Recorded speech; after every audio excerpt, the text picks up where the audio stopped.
আরো যদি গরিব মানুষের একটা ঘর আসে, সেই ঘর থেকে কিভাবে কাটমানি তোলা যাবে, কিভাবে টাকা লুটা যাবে, তার প্ল্যান প্রোগ্রাম চলে।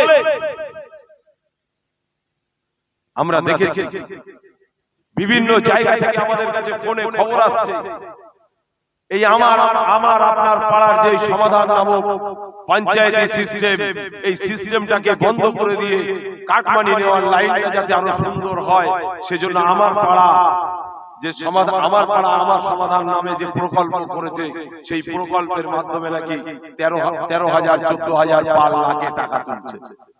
এই গল্পটাও আমাদের কাছে আসছে।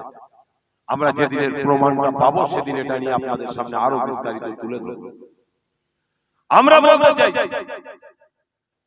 যে সরকার চলে এটা কার টাকায় চলে? মমতা ব্যানার্জির গাড়ি, মমতা ব্যানার্জির খাওয়া দাওয়া, মমতা ব্যানার্জির চলাফেরা, মমতা ব্যানার্জির টোটাল খরচটা কার টাকায় হয়?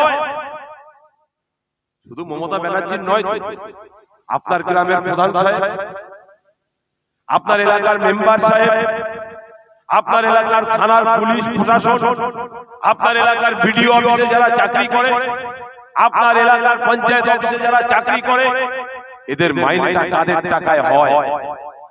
কালীঘাটের টালির চালের আশপাশে বিল্ডিং বেচা কেনা করে টাকা আসে না।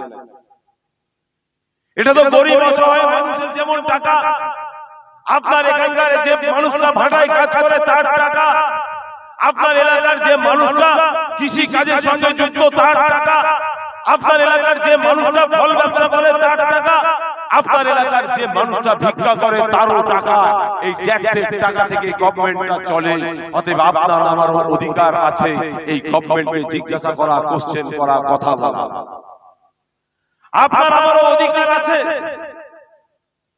কেন? এটা রাজার দেশ। বাবা সাহেব আম্বেদকর তার সংবিধানের মাধ্যমে জানিয়ে গেছেন যে এই দেশে রাজপ্রথা নেই,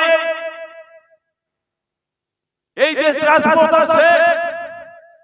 অতএব দেশ গণতান্ত্রিক সিস্টেম, গণতন্ত্রের মানুষ হচ্ছে রাজা, আর এই রাজ্যের যারা নেতা হবে, যারা লিডার হবে, তারা হবে প্রজা। এটাই হচ্ছে বাবা সাহেব আম্বেদকরের সংবিধান। অতএব আমার দেশে আমরাই রাজা, আর আমাদের কর্মচারী যারা, তাদেরকে আমাদের কাছে হিসাব দিতে হবে। আগামী দিন প্রত্যেকটা কড়াই ঘন্টা হিসাব দেওয়ার জন্য আপনাকে তৈরি হতে হবে। যদি না হন, চলে যাবে আপনার শিক্ষা ব্যবস্থা, চলে যাবে আপনার স্বাস্থ্য ব্যবস্থা, চলে যাবে আপনার কর্মসংস্থান, থাকবে না। আজকের সমাজ ব্যবস্থা কোথায় যাচ্ছে দিনের পর দিন? এতগুলো বিধায়ক, আদিবাসীদের এতগুলো বিধায়ক, দেউচাপাচামির জমিগুলো যখন লুট হচ্ছে, আদানি আম্বানিদের হাতে যখন বিক্রি হয়ে যাচ্ছে, একটা আদিবাসীদের বিধায়কের মুখে কোনো কথা নেই। পীরজাদা নওশাদ সিদ্দিকী তিনি দৌড়ে চলে গেছেন, তাদের হয়ে কথা বলবো। যখন ওয়াকফ সম্পত্তি চলে যাচ্ছে, আরো মুসলমানদের বিভিন্ন সমস্যা দেখেছেন, কয়েকদিন আগে ভিডিওতে ভাইরাল হয়েছে, একজন দাড়িওয়ালা মুরব্বী গরুর ব্যবসা করে, তাকে গাড়ি থেকে নামিয়ে গরুগুলোকে ছেড়ে দিয়ে সেই মানুষটার গলায় হাতে পায়ে দড়ি বেঁধে গাড়িতে তুলে জ্বালিয়ে দেওয়ার প্ল্যান প্রোগ্রাম করে। এটা তো সেই রাজ্য। তাদের হয়ে কথা বলার মতো কোনো মানুষ থাকে না, কিন্তু নওশাদ সিদ্দিকী ঘরে বসে থাকেন না, তিনি সেখানে পৌঁছে যান সেই মানুষটার, যাতে যারা এই ধরনের অপকর্ম করেছে, যারা এই জঙ্গিবাদী কার্যকলাপগুলো করেছে, তাদের বিরুদ্ধে লড়াই সংগ্রাম আইনগতভাবে যাতে করা যায়, তার জন্য তিনি পৌঁছে যান সেই ভাইদের বাড়ি। কেন? কি দরকার ছিল? এতগুলো তো বিধায়ক আছে, কেউ চায় না। আরো খবর শুনলে অবাক হবেন, আপনার থেকে শুরু করে ঘুটিয়ারি শরীফের মতো জায়গায়, যে জায়গাটায় একটা পবিত্র ভূমি, সেই পবিত্র ভূমিতে স্টেশনের উপর দিয়ে মানুষের পায়ে দড়ি বেঁধে টেনে হিচড়ে হিচড়ে নিয়ে যায় শুধু মুসলমান নাম হওয়ার অপরাধে। উত্তরপ্রদেশ যোগীর রাজ্যে যদি এটা হতো, তৃণমূলের বন্ধুরা গ্রামে গঞ্জে মাইক লাগিয়ে প্রচার করতেন, তারা পাড়ায় পাড়ায় বলতেন, দেখো যোগীর রাজ্যে হচ্ছে, গুজরাটে হচ্ছে। শুধু খবর একটাই, যোগীর রাজ্যে মুসলিম নিধন হয় আর পশ্চিম বাংলায় মুসলিম নিধন হয় না ভাবছেন?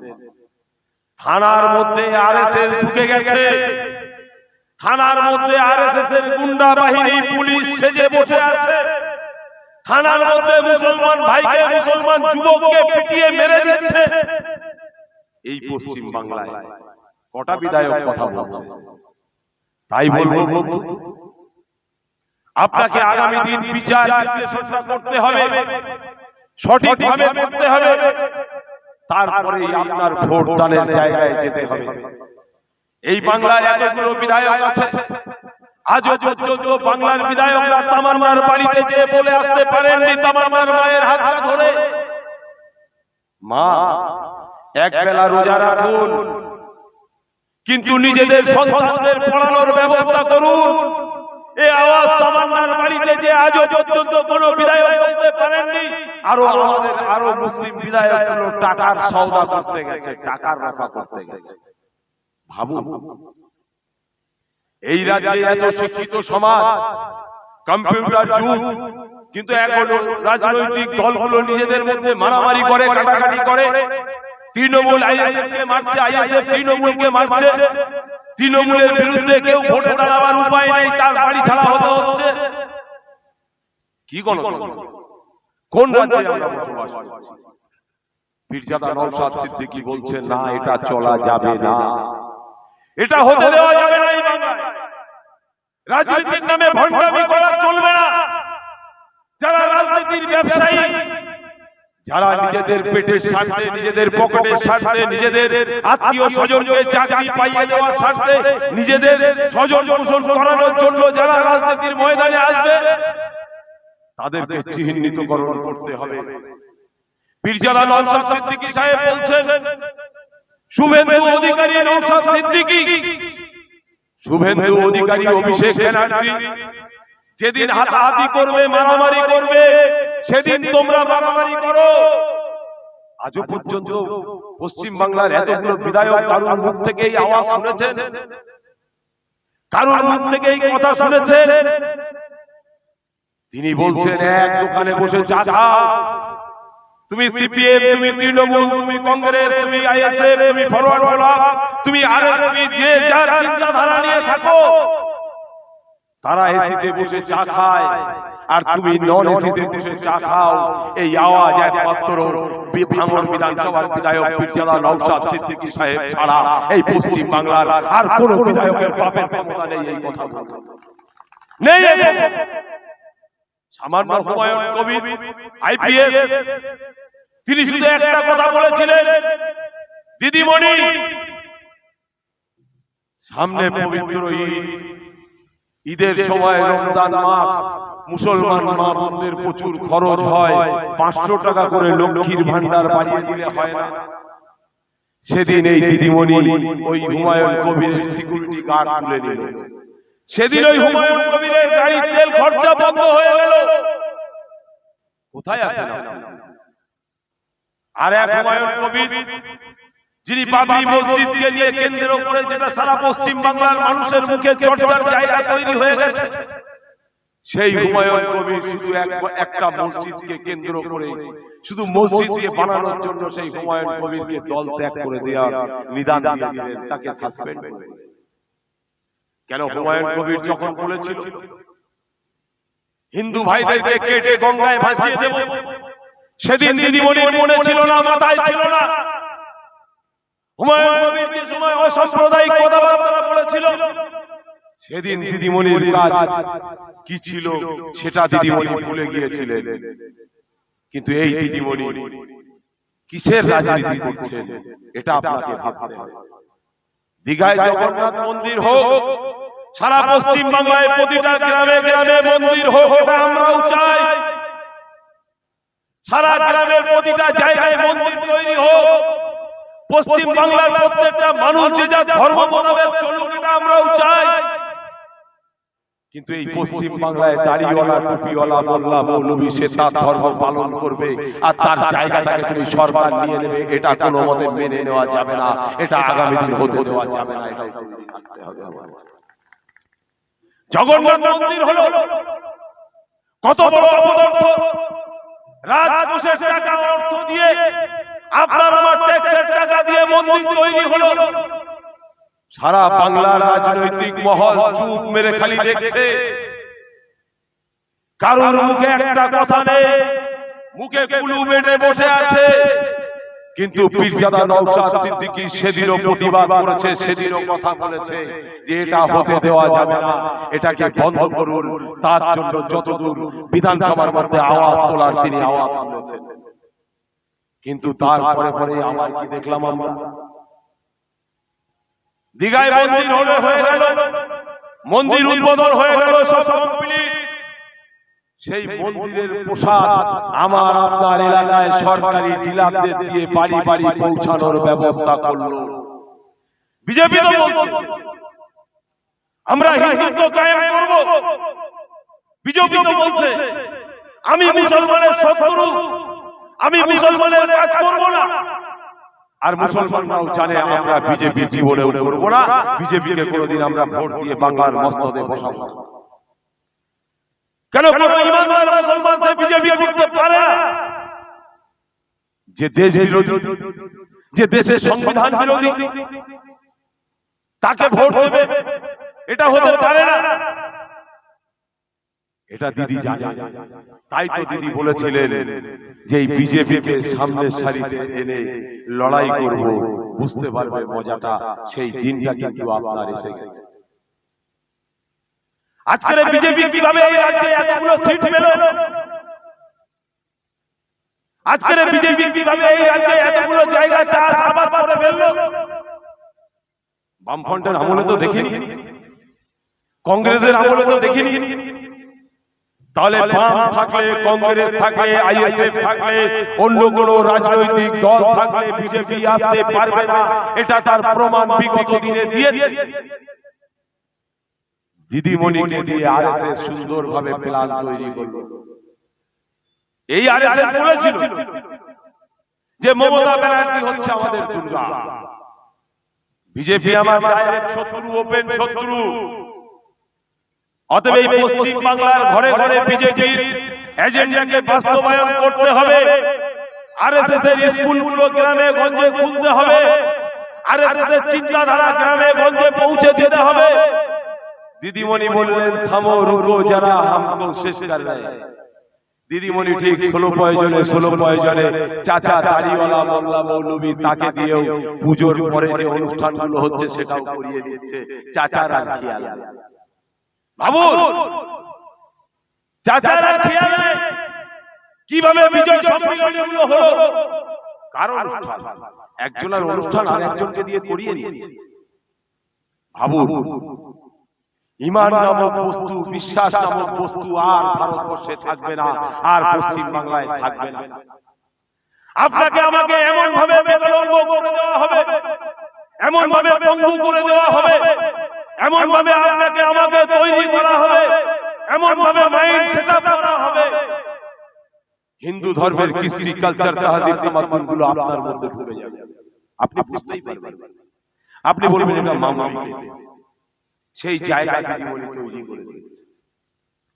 সারা ভারতবর্ষের যে বাবা সাহেব আম্বেদকরের দেওয়া সংবিধান, সেই সংবিধান বলছে হিন্দু ভাই তুমি তোমার ধর্ম পালন করবে, খ্রিস্টান ভাই তুমি তোমার ধর্ম পালন করবে, মুসলমান ভাই তুমি তোমার ধর্ম পালন করবে। প্রত্যেকটা ধর্মাবলম্বী মানুষ সে তার ধর্ম পালন করবে, আর সেটা যাতে ভালোভাবে, সুন্দরভাবে, সঠিকভাবে পালন করতে পারে সেটা দেখার দায়িত্ব যে গভর্নমেন্টে থাকবে, যে সরকারে থাকবে তাকে নিতে হবে। কিন্তু আমরা কি দেখছি? দিদিমণি ক্ষান্ত হটনি দীঘায় মন্দির করে, দিদিমণি পাহাড়ে গেলেন বললেন পাহাড়ে মন্দির হবে, শিলিগুড়ি গেলেন বললেন মন্দির হবে। সব ঠিক আছে, কিন্তু কলিকাতায় যেখানে আবার রাজারহাটে মন্দির বানাতে চাইছে, এই জায়গাটা কার জায়গায় মন্দির বানাচ্ছেন? হিটকো কোথায় পেল জায়গাটা? আপনার আমার বাপ দাদা 14 পুরুষের জায়গা, যে সরকারি জায়গা হিটকোর কাছে আছে, সেটা সরকার অ্যাকোয়ার করে নিয়েছে। কিন্তু সেই জায়গাটাও আপনার আমার, সেই জায়গাটা মন্দির হবে। কি সুন্দর কথা। বাংলার মানুষ আমরা চুপ মেরে আছি আর খালি বলছি ধৈর্য ধরো, সবর করো। আরে ভাই, ঈমানটা ঠিক করুন। হায়াত দেনেওয়ালা সৃষ্টিকর্তা, বাঁচানেওয়ালা সৃষ্টিকর্তা, মারনেওয়ালা সৃষ্টিকর্তা। আমরা ঘর থেকে বেরিয়ে পড়েছি মানুষকে জানাবার জন্য, মানুষকে সজাগ করার জন্য। তার জন্য যদি নিজেদের জীবনকে উৎসর্গ করতে হয় তাও করতে রাজি আছি। তার জন্য নিজেদেরকে যদি বুলেটের সামনে দাঁড়াতে হয় তাও দাঁড়াতে রাজি আছি। তার জন্য যদি আমাদের উপরে স্টিম রুলার চলে তাও চলুন, তাতে আমাদের কোনো বাধা নেই। কিন্তু আমরা একটা সময় বলতে পারবো, ভারতবর্ষের মানুষকে, বাংলার মানুষকে দেখাতে পারবো, বোঝাতে পারবো, বলতে পারবো, আমার চলে যাওয়ার পর হাজার হাজার ইন্ডিয়ান সেকুলার ফ্রন্টের কর্মী সমর্থক আরো তৈরি হবে, হাজার হাজার আরো প্রতিবাদী কণ্ঠ তৈরি হবে, হাজার হাজার আরো লড়াকু সৈনিক তৈরি হবে, যারা কিনা দেশকে ভালোবাসে, দেশের সার্বভৌমত্বকে ভালোবাসে, দেশের সংবিধানকে ভালোবাসে। আজকে দেশ কোথায় যাচ্ছে? যে ভারতবর্ষ স্বাধীন করার জন্য আপনার বাপ-দাদা 14 পুরুষেরা লড়াই করেছে, তাদেরই বলছে আজকে অস্তিত্ব মিটিয়ে দেওয়া হবে, আর তাদের পালে হাওয়া তুলে চলেছেন আমাদের দিদিমণি। তাই বলবো বন্ধু, আগামী দিন আপনাকে আমাকে সজাগ হতে হবে। যদি সজাগ না হই তাহলে কিন্তু আগামী দিন আপনার আমার বাচ্চার ভবিষ্যৎটাও নষ্ট হয়ে যাবে। আমরা শুনেছি এই এলাকার যে নদীর বাঁধগুলো হয়, এই কৃষক কৃষি প্রধান এরিয়া, কিন্তু এই এলাকার নদী বাঁধগুলোর জন্য আপনার এলাকার যিনি বিধায়ক, আজও পর্যন্ত তার মুখে বিধানসভার মধ্যে আওয়াজ শুনেছেন?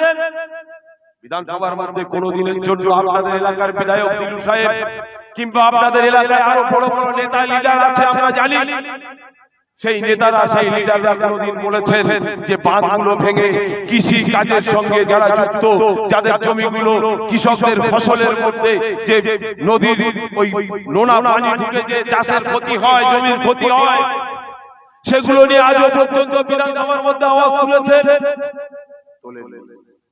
গত কয়েকদিন আগে যে বন্যা গেল আপনাদের পাশে, এই চাতরা যে অঞ্চল, বন্যা কবলিত এলাকা, কোন জায়গায় হাঁটু জল, কোন জায়গায় কোমর পর্যন্ত জল, পানি উঠে গেছে, যে মানুষ হসপিটালে যাবে, যাওয়ার আর উপায় নেই, কলার ভেলায় করে নিয়ে হসপিটালে যেতে হয় এই বাদুড়িয়ার বাসিন্দাকে। এটার জন্য কোনদিন আপনার এলাকার বিধায়ক বিধানসভার মধ্যে আওয়াজ তুলেছেন বলতে পারেন? আপনার এলাকার কোন রাজনৈতিক দলের লিডার আওয়াজ তুলেছে বলতে পারবেন? পারবেন না। কিন্তু আমাদের এই ইন্ডিয়ান সেকুলার ফ্রন্ট, এদের কর্মীগুলো, এই আপনার এলাকার মামুন থেকে শুরু করে আরো যে সমস্ত ভাইয়েরা আছেন, তারা কিন্তু কেউ ঘরে বসে থাকেননি। বাদুড়িয়া বিডিও অফিসের সামনে যে ধর্ণা দিয়েছেন, বাদুড়িয়া বিডিও অফিসের সামনে যে গেটের সামনে যে তালা লাগিয়েছেন, বাদুড়িয়া বিডিও অফিসের মধ্যে যে বিডিও সাহেবকে জানিয়েছেন, বুঝিয়েছেন, তারপরে ওই এলাকার পানিগুলো সরেছে, এটা আপনাদের জেনে রাখা দরকার। তাই বলবো বন্ধু, কাদের বলে হাল তুলে চলছে, কাদের সঙ্গে মিশে আছে, কাদের সঙ্গে কাঁধে কাঁধ মিলিয়ে আছে? আপনার এলাকার যারা ভাটায় শ্রম দান করে, এলাকায় যারা ভাটায় কাজ করে, 100 দিনের কাজ তো সে তো সেখানে প্রচুর ঘামা করে এদিক সেদিক করে পুরো বন্ধ। আজকের দিনে যারা ভাটায় কাজ করে তাদের মজুরির জন্য আজও পর্যন্ত আপনার এলাকার যিনি বিধায়ক, যাকে আপনি ভোট দিয়ে জিতিয়েছেন, সেই বিধায়ক দিলু সাহেব, তার মুখে আজও পর্যন্ত কোনোদিন আওয়াজ শুনেছেন? শোনেননি। তবে একটা আওয়াজ আপনারা যারা বয়স্করা আছেন আপনারা জানেন, দিলু সাহেবের বাপ, তার একটা অবদান আমার মনে পড়ে। এই ঘাটের যে ইনকাম হয়, এই ইনকাম আগে যেত জেলা পরিষদে, কিন্তু দিলু সাহেবের বাপ তার আন্দোলনের ফলে ওই ইনকাম এখন যায় কোথায়? বিডিও অফিসে। এটা আপনাদের জেনে রাখা দরকার।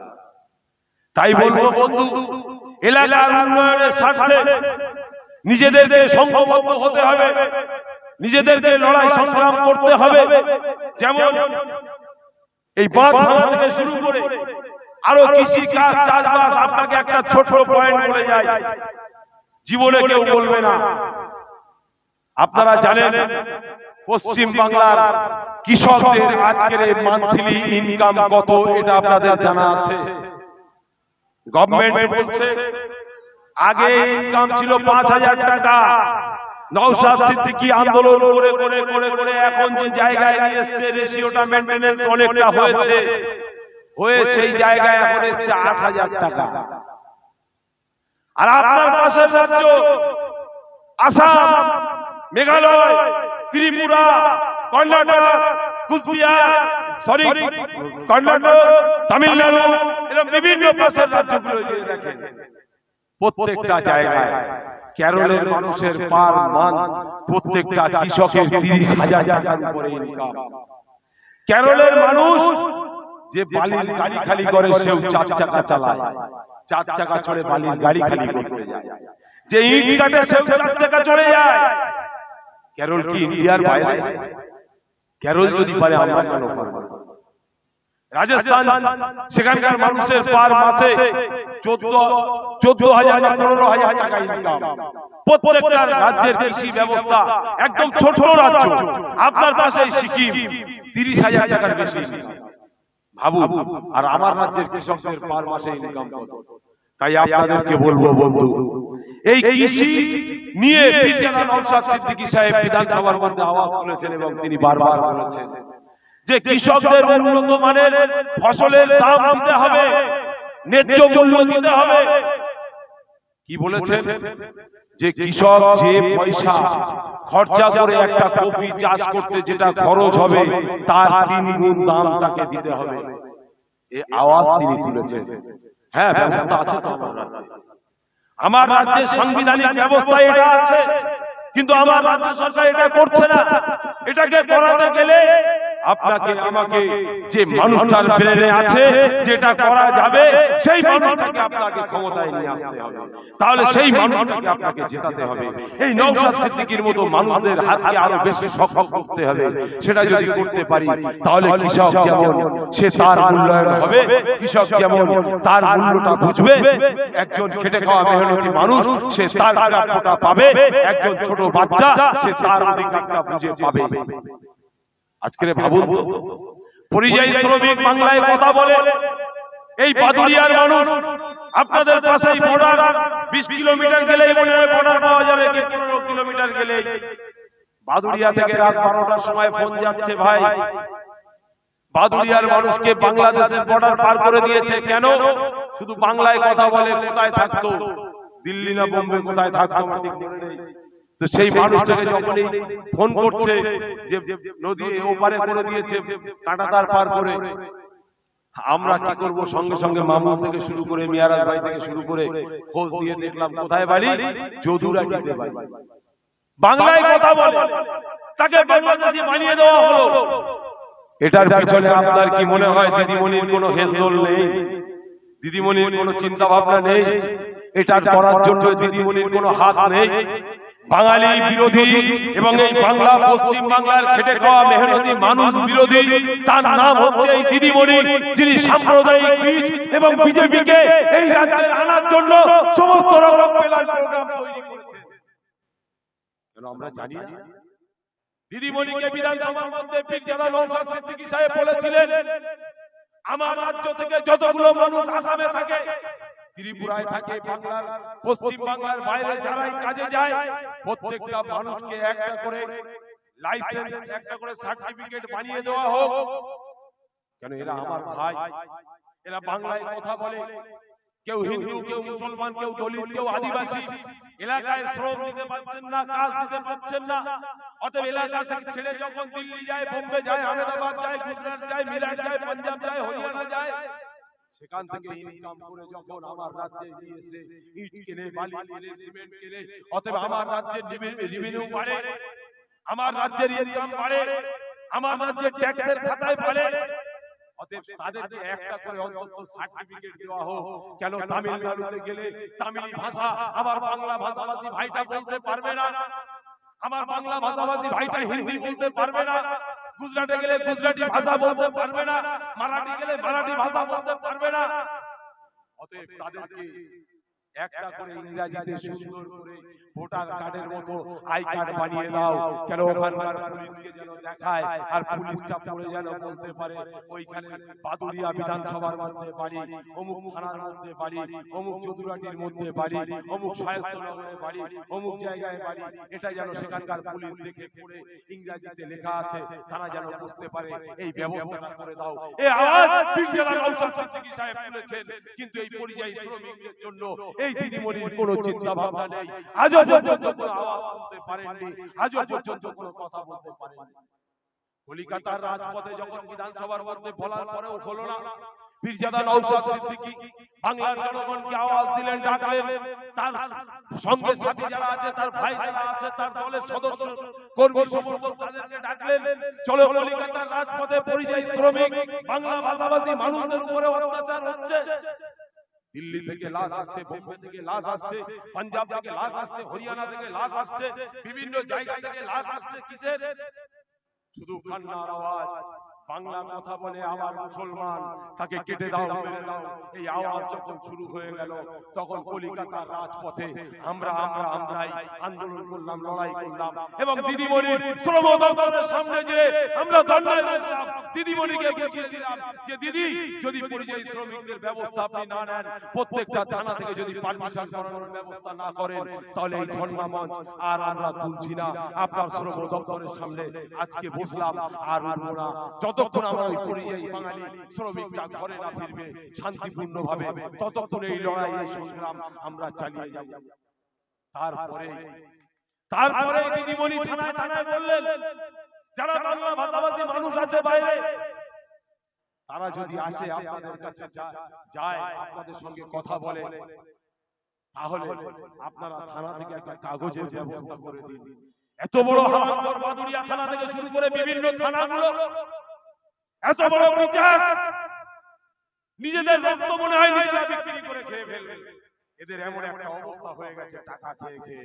তবে সব পুলিশ অফিসার নয়, এক শ্রেণীর পুলিশ অফিসার, সেই মা সেই বোন পরিবার নিয়ে যখন বলছে আমরা 5 জন দিল্লি থাকি, 5 জন বোম্বে থাকি, বলছে 5 জনের কাগজ দিতে হবে। এক কাজ করো, 5000 টাকা নিয়ে আসো।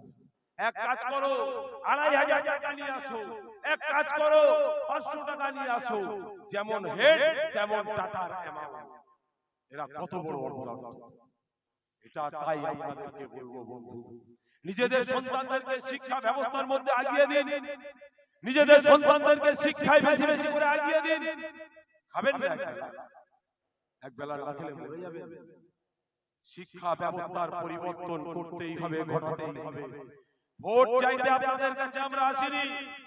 আপনার ভোট আপনি যেখানে খুশি দিন, আমার কোনো যায় আসে না। শুধু আপনাদেরকে সজাগ করতে এসেছি, শুধু জানাতে এসেছি, তৃণমূল আর বিজেপি তাদের যে কালচার, তাদের যে একতা, তাদের যে ঐক্য, কেউ ডাইরেক্ট বাংলাকে ধ্বংস করতে চায়, আর কেউ গোপনে গোপনে বাংলাকে ধ্বংস করতে চায়। বাংলার গরিব আদিবাসী হিন্দু মুসলমানের মধ্যে বিভেদ সৃষ্টি করতে চায়। অতএব দুটো দলের চিন্তাধারা, আরএসএস এর নাগপুরের চিন্তাধারা, দুটো দলের চিন্তাধারা আরএসএস এর নাগপুর থেকে আসে, দুটো দলের রিমোট আরএসএস এর নাগপুরে বসে আছে। তাই আপনাদেরকে এই দুটো দলকে আগামী দিন পরাস্ত করতে হবে। এই দুটো দল থেকে আপনাদেরকে সজাগ থাকতে হবে। কি আমার রাজ্যের হিন্দু, কি আমার রাজ্যের দলিত, কি আদিবাসী, কি মুসলিম, প্রত্যেকটা ভাইয়ের কাছে আমাদের এই আবেদন। আরো আপনাদের এই সমস্ত আরো যে সমস্ত ইট ভাটাগুলো আছে, অনেক ভাটা বন্ধ হয়ে গেছে, আমাদের কাছে খবর আছে। একটা দুটো ভাটা নয়, এই বাদুড়িয়া এলাকায় প্রচুর ভাটা আছে। যে ভাটাগুলো বন্ধ হয়ে গেছে, ভাটা মালিককে বললাম, ভাই ভাটাটা বন্ধ কেন? বলে ভাই তৃণমূল না গেলে ভাটা চালানো যাবে। তার মানে ভাটা চালাবেন, এখানে তৃণমূলের সাথে কি সাথ? বলে এমন তোলা দিতে হয়, এই তোলা যদি ঠিকঠাক না পৌঁছায়, তাহলে ভাটায় মাটি আসবে না, বালি আসবে না, এই আসবে না, সেই আসবে না, এখানকার যে প্রোডাকশন হবে সেটা বাইরে যাবে না, এখানে লেবার আসবে না, অনেক সমস্যা। অতএব ভাই ভাটা বন্ধ করে দিয়ে ঘরে বসে আর ভাটার ব্যবসায় আসবে। একটা ভাটায় মিনিমাম 50, 100, 200, 500 লোক কাজ করে। আমরা তো কাজ দিতে পারছি না, তাহলে একটা মানুষ তার শ্রমটা দিচ্ছে, নিজের এলাকায় থেকে, নিজের বিবি বাচ্চার কাছে থেকে, নিজের মা বাবার কাছে থেকে। বেকার শিক্ষিত বেকার, তারা কলিকাতার রাজপথে থালা নিয়ে বসার জন্য মমতা ব্যানার্জি তো বলেই দিয়েছেন। অতএব তারা কেউ চা বিক্রি করো, কেউ ফুচকা বিক্রি করো, কেউ ঝালমুড়ি বিক্রি করো, এই নিদান দিদিমণি দিয়ে দিয়েছেন। আর দেওয়ার পরে এই চাকরিটা কোর্টের যে সিস্টেম, সেই সিস্টেম অনুযায়ী কিভাবে আমার ভাই, আমার মা, আমার বোনদেরকে চাকরিটা কেড়ে নেওয়া হলো। আজও পর্যন্ত একটা সুশিক্ষিত শিক্ষক, তাকেও শুনতে হচ্ছে চাকরিটা পেলে কত টাকা দিলে, চাকরিটা পেলে কত টাকা দিলে, কার সাথে যোগাযোগ করলে কাকে কাটমানি দিতে হলো। এর মতো লজ্জা আর পৃথিবীতে কিছু নেই। কেন আমার রাজ্যটা এমন একটা রাজ্য, যে রাজ্যে নতুন চাকরির লিস্ট বার হয় না, কিন্তু সেই রাজ্যে চাকরি চুরির লিস্ট বার হয়। এটাই হচ্ছে আমার কোশ্চেন। তাই আপনাদেরকে বলবো, এই লুটেরাদের হাত থেকে দেশকে বাঁচাতে হবে, রাজ্যটাকে বাঁচাতে হবে, আপনার আমার আগামী প্রজন্ম, আগামী ভবিষ্যৎকে বাঁচাতে হবে। এই বলেই সকলকে সংগ্রামী অভিনন্দন জানিয়ে আমি আমার বক্তব্য শেষ করছি।